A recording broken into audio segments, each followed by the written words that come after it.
Juan, 14 na kabanata. Huwag magulumihanan ang inyong puso, magsisampalataya kayo sa Diyos, magsisampalataya naman kayo sa akin. Sa bahay ng aking ama ay maraming tahanan, kung di gayon ay sinabi ko sana sa inyo, sapagkat ako'y paroroon upang ipaghanda ko kayo ng dakong kalalagyan. At kung ako'y pumaroon at kayo'y maipaghanda ng kalalagyan, ay muling paririto ako at kayo'y tatanggapin ko sa aking sarili, upang kung saan ako naroroon, kayo naman ay dumoon. At kung saan ako paroroon ay nalalaman ninyo ang daan. Sinabi sa kanya ni Tomas, Panginoon, hindi namin nalalaman kung saan ka paroroon, paano ngang malalaman namin ang daan? Sinabi sa kanya ni Jesus, Ako ang daan at ang katotohanan at ang buhay. Sino man ay di makaparoroon sa Ama, kundi sa pamamagitan ko. Kung ako'y nangakilala ninyo, ay mangakikilala ninyo ang aking Ama. Buhat ngayon siya'y inyong mangakikilala at siya'y inyong nakita. Sinabi sa kanya ni Felipe, Panginoon, ipakita mo sa amin ang Ama, at sukat na ito sa amin.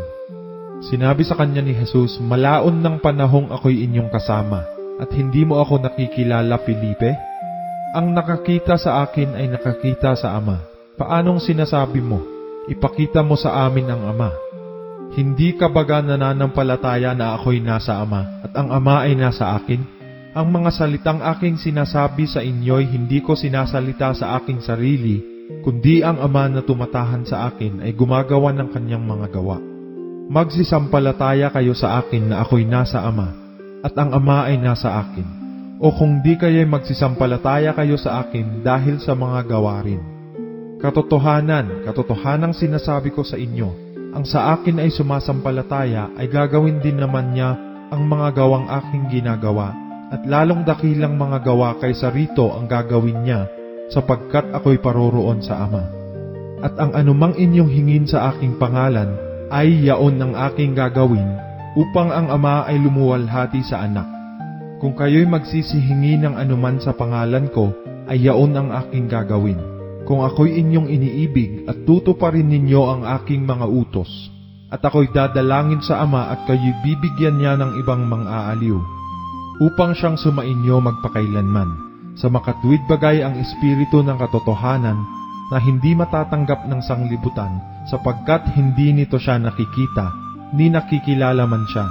Siya'y nakikilala ninyo sapagkat siya'y tumatahan sa inyo at sa inyo. Hindi ko kayo iiwang mag-isa, ako'y paririto sa inyo.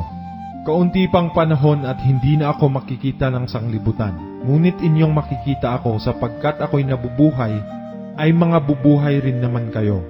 Sa araw na yaoy makikilala ninyong ako'y nasa aking Ama, at kayo'y nasa akin, at ako'y nasa inyo.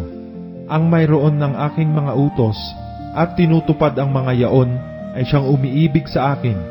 At ang umiibig sa akin ay iibigin ng aking Ama, at siya'y iibigin ko, at ako'y magpapakahayag sa kanya. Si Judas, hindi ang Iscariote, ay nagsabi sa kanya, Panginoon, ano't mangyayari na sa amin ka magpapakahayag, at hindi sa sanglibutan? Sumagot si Jesus at sinabi sa kanya, Kung ang sino man ay umiibig sa akin, ay kanyang tutuparin ang aking salita, at siya'y iibigin ng aking Ama, at kami pa sa kanya, at siya'y gagawin naming aming tahanan. Ang hindi umibig sa akin ay hindi tumutupad ng aking mga salita, at ang salitang inyong narinig ay hindi akin, kundi sa Amang nagsugo sa akin. Ang mga bagay na ito'y sinalita ko sa inyo, samantalang ako'y tumatahang kasama pa ninyo. Datapwat ang mga aliw, sa makatuwid bagay ang Espiritu Santo, na susuguin ng Ama sa aking pangalan. Siya ang magtuturo sa inyo ng lahat ng mga bagay, at magpapaalaala ng lahat na sa inyo'y aking sinabi. Ang kapayapaan ay iniiwan ko sa inyo, ang aking kapayapaan ay ibinibigay ko sa inyo. Hindi gaya ng ibinibigay ng sanglibutan, ang ibinibigay ko sa inyo. Huwag magulumihanan ang inyong puso, ni matakot man. Narinig ninyo kung paanong sinabi ko sa inyo, papanaw ako at paririto ako sa inyo. Kung ako'y inyong iniibig, kayo'y mga gagalak, dahil sa ako'y pasa sa Ama, sapagkat ang Ama ay lalong dakila kaysa akin. At ngayon ay sinabi ko sa inyo bago mangyari, upang kung ito'y mangyari, ay magsisampalataya kayo. Hindi na ako magsasalita pa ng marami sa inyo, sapagkat dumarating ang prinsipe ng sanglibutan at siya'y walang anuman sa akin. Datapwat upang maalaman ng sanglibutan na ako'y umiibig sa Ama, at ayon sa kautosang ibinigay sa akin ng Ama, ay gayon din ang aking ginagawa. Magsitindig kayo at magsialis tayo rito.